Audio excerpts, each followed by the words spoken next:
لیکن باقی جمہور مفسرین کرام وہ سب فرماتے ہیں کہ نہیں، یہ جو پوری کی پوری صورت ہے یہ مکی ہے، اور یہ 3 آیات جو ہیں وہ بھی مکی ہیں، کیونکہ ان کے اندر یعنی جس طرح ہم اہل کتاب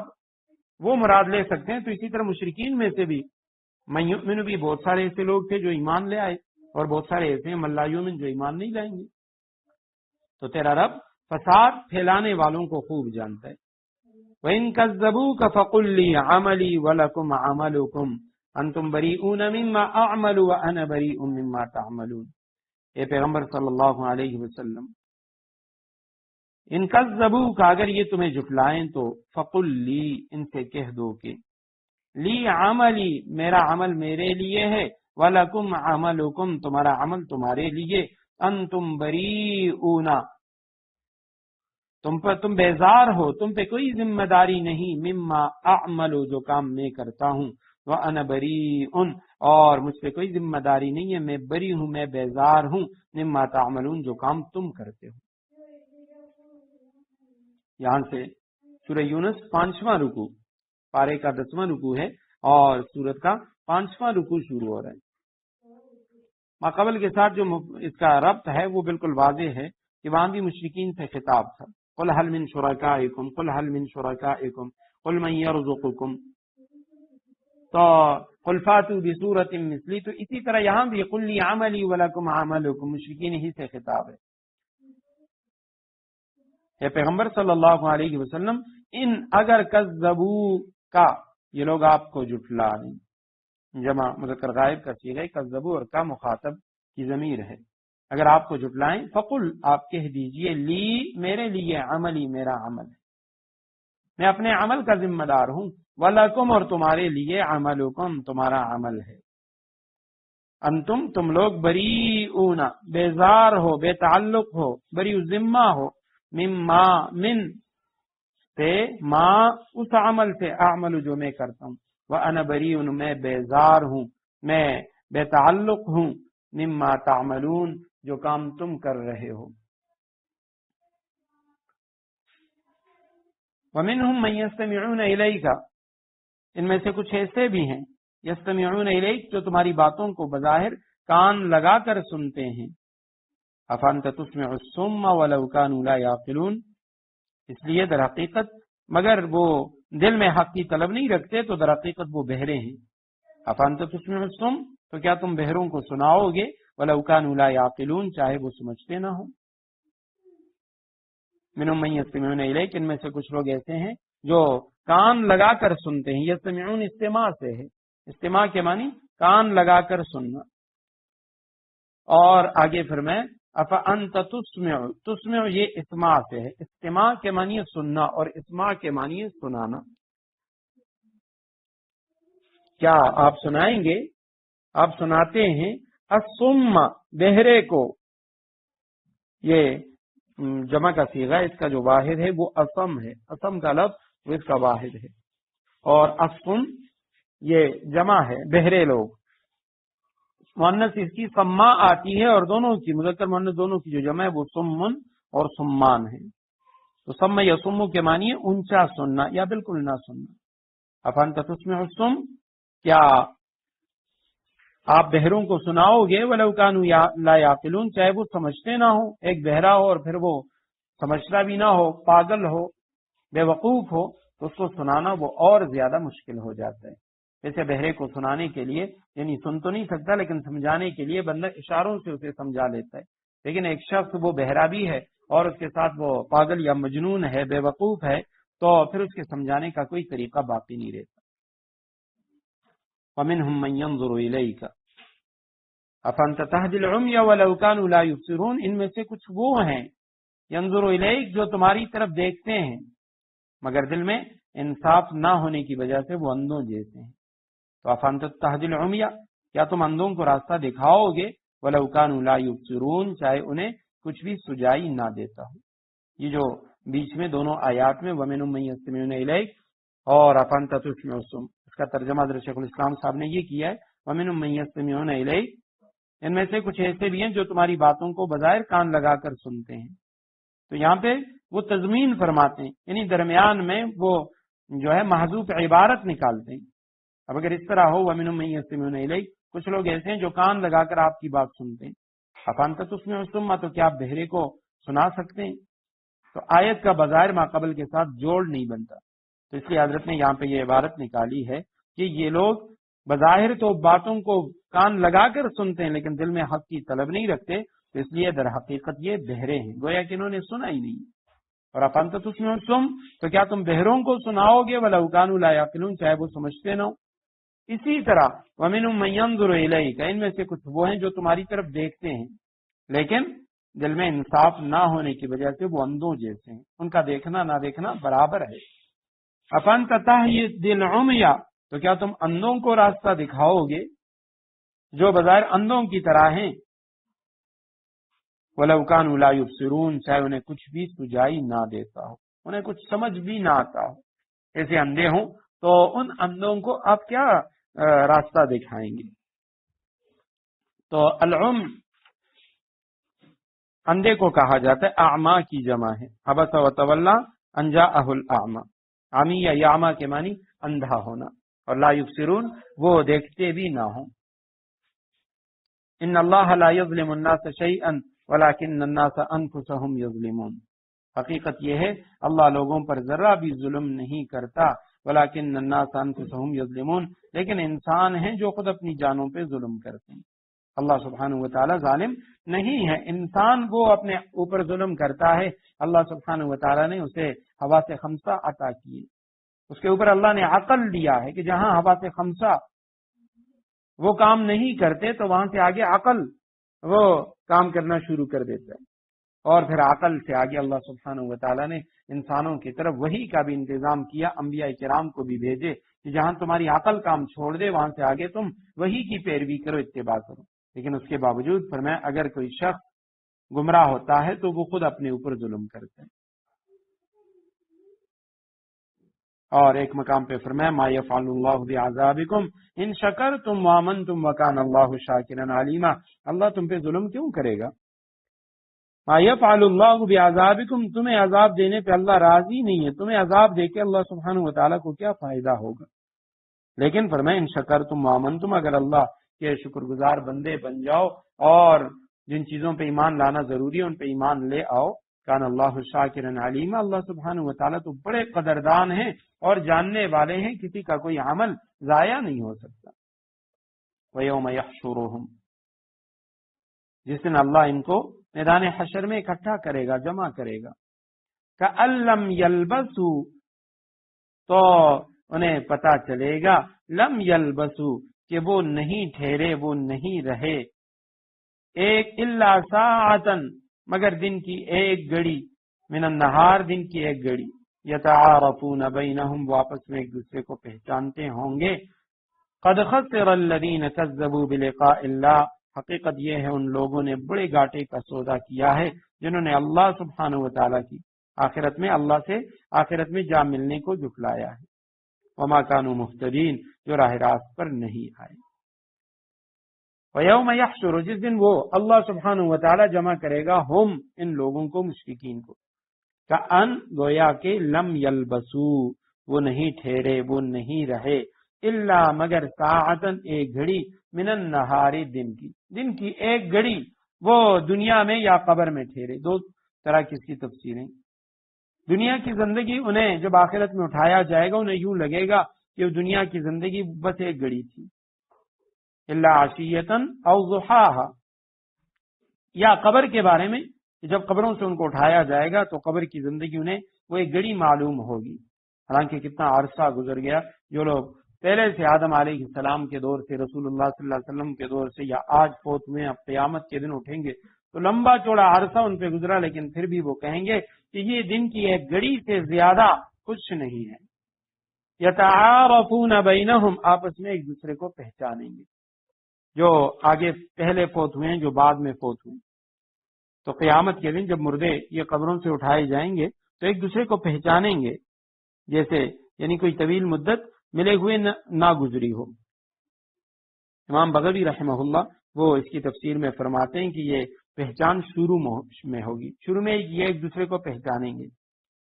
بعد میں قیامت کے ہولناک واقعات جب سامنے آ جائیں گے تو یہ ان کی پہچان منقطع ہو جائے گی، ختم ہو جائے گی۔ جیسے دوسری آیات سے پتہ چلتا ہے کہ ایک دوسرے کا انکار کریں گے، ایک دوسرے کو نہیں پہچانیں گے۔ تو امام بغوی رحمہ اللہ نے تو یہ تفسیر کی کہ شروع میں پہچانیں گے، بعد میں قیامت کے دن کے جو ہولناک واقعات و مناظر ہوں گے اس وجہ سے یہ ان کی پہچان ختم ہو جائے گی۔ اور بعض روایات سے یہ پتہ چلتا ہے کہ پہچان تو پھر بھی رہے گی، ایک دوسرے کو پہچانیں گے، لیکن اللہ سبحانہ و تعالی کے سامنے حاضری کی جو ہیبت ہے اور قیامت کے جو ہولناک مناظر ہیں اس کی وجہ سے یہ ایک دوسرے سے بات نہ کر سکیں گے، یعنی تجاہل عارفانہ برتیں گے، پہچانتے ہوئے بھی ایک دوسرے سے بالکل یہ انجان ہو جائیں گے۔ قد خسر الذین کذبوا بلقاء اللہ، حقیقت یہ ہے ان لوگوں نے بڑے گھاٹے کا سودا کیا، نقصان کا سودا کیا، کذبوا بلقاء اللہ، جنہوں نے اللہ سبحانہ و تعالیٰ کے ساتھ آخرت میں جا ملنے کو جھٹلایا ہے، وما كانوا مہتدین، اور جو راہ راست پہ نہیں آئے۔ فإما نرينك الذي نعدهم أو نتوفينك فإلينا مرجعهم ثم الله الشهيد على ما يفعلون۔ اے پیغمبر صلی اللہ علیہ وسلم، اما نرینک، اگر ہم آپ کو دکھا دیں، ہم تمہیں تمہاری زندگی میں دکھا دیں، بعض الذی، بعض وہ باتیں، بعض وہ چیزیں، نعدهم، جن باتوں کی ہم نے ان کافروں کو دھمکی دی ہے، جن کی ہم نے وعید سنائی ہے ان کو، او نتوفینک، یا اس سے پہلے تمہاری روح قبض کر لیں، فإلینا مرجعهم، بہر صورت ان کو ہماری طرف ہی لوٹنا ہے، ثم اللہ شہید علی ما یفعلون، پھر یہ تو ظاہر ہی ہے کہ جو کچھ یہ کرتے ہیں اللہ اس کا پورا پورا مشاہدہ کر رہا ہے، لہذا وہاں ان کو سزا دے گا۔ وَإِمَّا، اور اگر نُرِيَنَّكَ، نُرِيَنَّ جمع متکلم کا صیغہ نون ثقیلہ ہے اس کے آخر میں، نُرِيَنَّ اصل میں ہم دکھا دیں آپ کو، کا ضمیر ہے، آپ کو دکھا دیں، بعض الذی، بعض وہ باتیں یا بعض وہ فیصلے، نعدهم، جن کا ہم نے ان سے وعدہ کیا ہے، جو ہم نے عذاب کا وعدہ کیا ہے ان کے ساتھ، یا جو ہم نے ان کو دھمکی دی ہے، او یا نتوفینک، ہم تیری زندگی میں اس کو پوری کر دیں، یا آپ کو یعنی تمہاری جو روح ہے وہ ہم قبض کر لیں، فإلینا مرجعهم، تو ان کا لوٹنا ہے ہماری طرف، ثم اللہ، پھر اللہ سبحانہ و تعالی شہید، کافی ہے گواہ، علی ما یفعلون، جو کچھ یہ کرتے رہے ہیں۔ آپ کی زندگی میں ان کو سزا دے دیں، یا آپ دنیا سے چلے جائیں اور پھر ہمارے پاس ہی آ جائیں، اس وقت ان کو سزا، یعنی اللہ سبحانہ و تعالیٰ ان کے حال سے واقف ہے، وہ ان پر گواہ کافی ہے، اللہ سبحانہ و تعالیٰ ان کو سزا دے گا دنیا میں بھی اور آخرت میں بھی، آپ کی آنکھوں کے سامنے یا آپ کے دنیا سے چلے جانے کے بعد۔ وَلِكُلِّ أُمَّةٍ الرَّسُولٌ، ہر امت کے لیے ایک رسول بھیجا گیا ہے، فَإِذَا جَاءَ رَسُولُهُمْ، پھر جب ان کا رسول آ جاتا ہے، قُضِيَ بَيْنَهُمْ بِالْقِسْطِ، تو ان کا فیصلہ پورے انصاف سے کیا جاتا ہے، وَهُمْ لَا يُظْلَمُونَ، اور ان پر ظلم نہیں کیا جاتا۔ لِكُلِّ أُمَّةٍ، ہر گروہ کے لیے، ہر امت کے لیے، رسول، ایک خاص رسول ہے۔ فَإِذَا جَاءَ رَسُولُهُمْ، جب ان کا رسول آ جاتا ہے، اللہ کا پیغام ان کے پاس لے آتا ہے، قُضِيَ بَيْنَهُمْ بِالْقِسْطِ، تو ان کا فیصلہ پورے انصاف سے کیا جاتا ہے، یعنی ان میں سے جو ماننے والے ہوتے ہیں وہ تو ایمان قبول کر لیتے ہیں، اور جو ماننے والے نہیں ہوتے تو اللہ سبحانہ و تعالیٰ ان کے متعلق عذاب کا فیصلہ فرما دیتے ہیں، لیکن عذاب میں بھی بالقسط، انصاف کے ساتھ، اللہ سبحانہ و تعالیٰ اس میں بھی ظلم زیادتی نہیں کرتے۔ اب ساری مخلوقات اللہ سبحانہ و تعالیٰ کی پیدا کردہ ہے، اللہ نے پیدا کی ہیں، اور اللہ سبحانہ و تعالیٰ کے احسانات ہیں پیدائش سے لے کے موت تک اس پہ۔ کوئی بندہ اگر اللہ کے مقابلے میں آ جاتا ہے، نافرمانی کرتا ہے، تب بھی اللہ سبحانہ و تعالیٰ اس پہ ظلم نہیں کرتے۔ وما ربک بظلام للعبید، اللہ سبحانہ و تعالیٰ اپنے بندوں پہ ظلم کرنے والے نہیں ہیں۔ تو پھر بھی جب پیغمبر آ جاتا ہے، حجت تمام ہو جاتی ہے، تو اس کے بعد اللہ سبحانہ و تعالیٰ جو فیصلہ فرماتے ہیں عذاب کا، تو فرمایا وہ بھی بے انصافی کا فیصلہ نہیں ہوتا، انصاف کے مطابق ہوتا ہے، وَهُمْ لَا يُظْلَمُونَ، اور ان پر ظلم نہیں کیا جاتا۔ قل لا املک لنفسی ضرا ولا نفعا الا ما شاء اللہ وَيَقُولُونَ مَتَى هَذَا الْوَعْدُ إِن كُنتُمْ صَادِقِينَ۔ یہ کافر لوگ مسلمانوں سے مذاق اڑانے کے لیے کہتے ہیں مَتَى هَذَا الْوَعْدُ، یہ وعدہ کب پورا ہوگا، ان کنتم صادقین، اگر تم سچے ہو۔ تم سچے ہو تو اللہ کی طرف سے جو عذاب آئے گا تو اس کا فیصلہ کب ہوگا، کب ہی اللہ سبحانہ و تعالیٰ کی طرف سے عذاب آئے گا۔ مذاق اڑاتے ہیں اللہ سبحانہ و تعالیٰ کی اس وعید کا، اللہ کی طرف سے عذاب۔ تو آپ جواب دے دیجئے لا املک لنفسی ضرا ولا نفعا۔ رسول اللہ صلی اللہ علیہ وسلم اپنی عاجزی بیان کر رہے ہیں، تواضع بیان کر رہے ہیں کہ پیغمبر آپ کہہ دیجئے لا املک لنفسی، میں خود اپنی ذات کو بھی، اپنے ذات کے لیے بھی مالک نہیں ہوں، ضرا ولا نفعا، کوئی نقصان پہنچانے کا نہ فائدہ پہنچانے کا۔ میں تو خود اپنی ذات کو بھی نہ کوئی نقصان پہنچانے کا اختیار رکھتا ہوں نہ فائدہ پہنچانے کا، الا ما شاء اللہ، مگر جتنا اللہ چاہے، بس اسی بقدر مجھے فائدہ بھی پہنچتا ہے، مجھے نقصان بھی پہنچتا ہے۔ لکل امت اجل، ہر امت کا ایک وقت مقرر ہے۔ اذا جاء اجلهم، چنانچہ جب ان کا وہ وقت آ جاتا ہے، وقت مقرر، فلا یستأخرون ساعتا، تو وہ اس سے نہ ایک گھڑی پیچھے جا سکتے ہیں، ولا یستقدمون، نہ ایک گھڑی آگے آ سکتے ہیں۔ میں مالک نہیں ہوں، میں اختیار نہیں رکھتا لنفسی، اپنی ذات کے لیے، اپنے آپ کے لیے، ذرن کسی نقصان کا، ولا نفعن، اور نہ کسی نفع کا، میں اس کا مالک نہیں ہوں۔ مجھے اگر کوئی نقصان پہنچتا ہے وہ بھی اللہ کی طرف سے، فائدہ پہنچتا ہے وہ بھی اللہ کی طرف سے، الا مگر ماشاء اللہ، جتنا اللہ چاہے اسی بقدر مجھے نفع نقصان ملتا ہے۔ لکل امت اجل، ہر امت کا ایک وقت مقرر ہے۔ اجل وقت مقرر کو کہا جاتا ہے، نیٹے کو کہا جاتا ہے، مقررہ میعاد کو کہا جاتا ہے۔ اذا جاء، جب آئے گا، اجلہم، ان کا وہ وقت مقرر، تو فلا یستأخرون ساعتا ولا یستقدمون، لا یستأخرون، وہ دیر نہیں کر سکتے، ساعتا ایک گھڑی، ولا یستقدمون، نہ وہ آگے بڑھ سکتے ہیں۔ ان کے مقررہ وقت سے موت وہ آگے پیچھے نہیں ہوتی، جس وقت ان کی موت آ چکی ہے اسی وقت اللہ سبحانہ و تعالیٰ کی طرف سے ان کا جو مقررہ وقت ہے اسی پہ ان کو موت آئے گی، چاہے کتنی ان پہ سختیاں آ جائیں، بیماریاں آ جائیں، کیا کچھ ہو جائے، لیکن جو مقررہ وقت ہے موت اسی وقت آئے گی، اس سے آگے پیچھے نہیں ہو سکتی۔ بہت سارے واقعات ہیں کتابوں کے اندر۔ حضرت سلیمان علیہ السلام کے دور کا ایک واقعہ بڑا مشہور ہے، اسی طرح دیگر کئی واقعات، بلکہ بعض ایسے واقعات ہوتے ہیں جو ہمارے مشاہدے میں آ جاتے ہیں، ہماری زندگی میں ہم ان واقعات کو سن لیتے ہیں کہ کس طریقے سے اللہ سبحانہ و تعالیٰ موت کے منہ سے نکال دیتے ہیں، اور پھر اچانک جب وقت مقرر آتا ہے تو موت کے لیے کوئی چھوٹا سا بہانہ بن جاتا ہے۔ 2005 کے زلزلے میں ایک شخص کے بارے میں آیا کہ وہ کئی دن تک مکان کے نیچے وہ آ چکا ہے، دبا ہوا، 2-3 دنوں کے بعد اس کو نکالا گیا، لیکن وہ زندہ تھا، اور اس کے بعد اس کو ایبٹ آباد ایوب میڈیکل کمپلیکس، وہاں پہ وہ ایڈمٹ تھا۔ تو وہ زلزلہ کے بعد جو آفٹر شاکس آتی ہیں، اس وجہ سے جیسے ہی وہ دوبارہ زلزلہ ہوا ہے دوسرے یا تیسرے دن، تو ڈر کی وجہ سے اس نے وہ ہاسپٹل کے دوسری یا تیسری منزل سے باہر کھڑکی سے چھلانگ لگائی، اور اتنا بڑا گراؤنڈ، وہ سب کچھ اس نے چھوڑ کے، وہ تمام لان چھوڑ کے سیدھا وہ باہر سڑک کی طرف گیا، اور سڑک کا ایک طرف سے اس نے، اب زلزلہ وہ رک چکا ہے، زلزلہ نہیں ہے، باہر گاڑیاں چل رہی ہیں،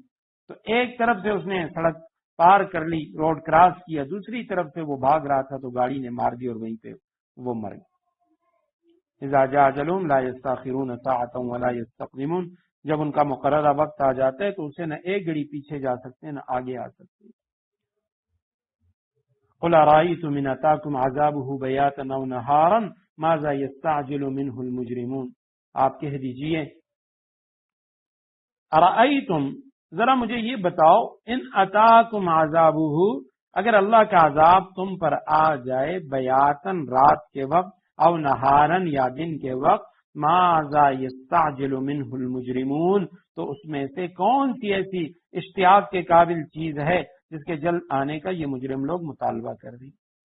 اب آیت میں تھا نا یقولون متی ھذا الوعد ان کنتم صادقین، یہ کہتے ہیں کہ یہ عذاب کا جو وعدہ ہے، یہ دھمکی دی گئی ہے، تو یہ عذاب اگر تم سچے ہو تو لے آؤ، کب عذاب آئے گا؟ پہلے تو فرمایا کہ عذاب ہمارے ہاتھ میں نہیں ہے، یا رسول اللہ آپ ان کو کہہ دیجئے کہ جب اللہ چاہے گا عذاب آئے گا، عذاب نفع نقصان تو میں اپنی ذات کے لیے اس کا مالک نہیں ہوں۔ اور دوسرا جواب یہ دیا کہ تم یہ بتاؤ اگر اللہ کا عذاب دن کو آ جائے یا رات کو آ جائے تو کیا اس میں عذاب کے اندر کوئی ایسی اشتیاق کے قابل، کوئی چاہنے کے قابل چیز ہے کہ جس کے جلد آنے کا تم لوگ مطالبہ کر رہے ہو؟ ارائیتم، ذرا مجھے بتاؤ، ان اتاکم، اگر آ جائے کم تمہارے پاس عذابہ، اللہ کا عذاب، بیاتن رات کے وقت، او نہارن یا دن کو، ماذا یستعجل منہ، کون سی چیز ہے کہ جو جلدی کرنے کے قابل ہے؟ المجرمون، مجرم لوگ اس کا مطالبہ کرنے، اس کو جلدی چاہتے ہیں۔ ثم اذا ما وقع آمنتم به، الان وقد کنتم به تستعجلون، ثم اذا ما وقع آمنتم به، کیا جب وہ عذاب آ ہی پڑے گا، آمنتم به، تب اسے مانو گے؟ تم اس انتظار میں ہو کہ عذاب کو ہم دیکھ لیں، اس کے بعد ایمان لے آئیں گے، پھر مسلمان ہوں گے۔ الان، اس وقت تو تم سے یہ کہا جائے گا کہ اب مانے، وقد کنتم به تستعجلون، حالانکہ تم اس کا انکار کر کے اس کی جلدی مچایا کرتے تھے۔ ثم، کیا، ثم جب، اذا ما وقع، واقعہ ہو جائے، وہ عذاب آ جائے، آمنتم، تو تم ایمان لاؤ گے بھی اس پہ، تب اسے مانو گے، اللہ سبحانہ و تعالیٰ کی ذات کا اقرار کرو گے۔ الان، اب، یعنی اس وقت تم سے یہ کہا جائے گا کہ اب تم مانے، وقت کنتم به تستعجلون، حالانکہ تمہیں اس کا انکار کر کے اس کی جلدی مچایا کرتے تھے، جلدی عذاب تم مانگتے تھے۔ تو یہ یعنی اس بارے میں ہے کہ تم اس وقت ایمان لاؤ گے جب تم پر عذاب واقع ہو جائے گا، خواہ وہ موت کے وقت ہو یا اس سے پہلے ہو، تو اس وقت تمہارے ایمان لانے کے جواب میں یہی کہا جائے گا الان، جیسے فرعون کے بارے میں آتے کہ جب وہ غرق ہو رہا تھا تو اس وقت وہ کہنے لگا آمنت انہ لا الہ الا الذی آمنت بہ بنو اسرائیل، یا دوسرے مقام پہ آتا ہے کہ وہ کہنے لگا آمنت برب فرعون آمنت برب موسیٰ و ہارون، کہ میں موسیٰ اور ہارون کے رب پہ ایمان لے آئی۔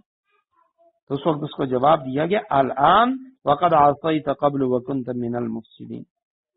کہ اس وقت کا جو ایمان ہے یہ اب قابل قبول نہیں ہے۔ رسول اللہ صلی اللہ علیہ وسلم نے فرمایا ان اللہ تعالی یقبل توبۃ العبد ما لم یغرغر، اللہ سبحانہ و تعالی بندے کی توبہ قبول کرتا ہے جب تک غرغرہ، موت کا جو غرغرہ ہے اس میں گرفتار نہ ہو جائے، یعنی غرغرے کے وقت اس وقت کا ایمان، اس وقت کی جو توبہ ہے اس کا کوئی اعتبار نہیں۔ تو جب عذاب آ جائے اس کے بعد تمہاری توبہ قبول نہیں ہوگی۔ اور یہاں یعنی اس کے اندر اشارہ ہے کہ عذاب کے واقع ہونے کے بعد توبہ وہ قبول نہیں کیا جاتا۔ اسی صورت میں سورہ یونس میں حضرت یونس علیہ السلام کی قوم کا توبہ، اس کا ذکر آئے گا۔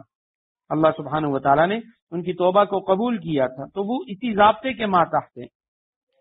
کہ انہوں نے عذاب کو، یعنی اس پہ عذاب واقع نہیں ہوا تھا لیکن دور سے عذاب آتا ہوا دیکھ کر انہوں نے سچے دل سے الہا و زاری کے ساتھ توبہ کر لی، تو اللہ سبحانہ و تعالیٰ نے ان کے عذاب کو ہٹا لیا۔ اگر ان پہ عذاب واقع ہو جاتا تو پھر توبہ قبول نہ ہوتی۔ ثم اذا ما وقع آمنتم به، کیا تم اس وقت ایمان لاؤ گے، آمنتم به، جب تم پر وہ عذاب واقع ہو جائے گا، وہ آ ہی پڑے گا۔ الان، اس وقت تم سے کہا جائے گا اب مانتے ہو، اب ایمان لاتے ہو، وقت کنتم به تستعجلون، حالانکہ تم اس سے انکار کر کے اس کی جلدی مچایا کرتے تھے، جلد عذاب مانگتے تھے۔ ثم قیل للذین ظلموا، پھر ظالموں سے کہا جائے گا ذوقوا عذاب الخلد، اب ہمیشہ کے عذاب کا مزہ چکھو، هل تجزون الا بما کنتم تکسبون، تمہیں کسی اور چیز کا نہیں، صرف اس بدی کا بدلہ دیا جا رہا ہے جو تم کماتے رہے۔ ثم پھر قیل، کہا جائے گا،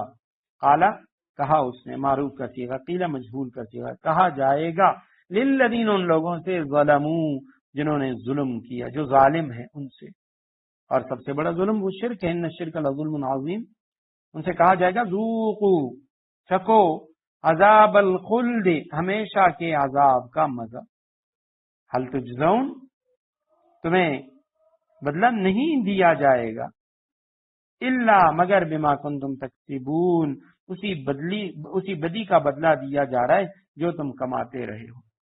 وَيَسْتَنْبِئُونَكَ حَقٌّ هُوَ قُلْ إِي وَرَبِّي إِنَّهُ لَحَقٌّ وَمَا أَنْتُمْ بِمُعْجِزِينَ۔ وَيَسْتَنْبِئُونَكَ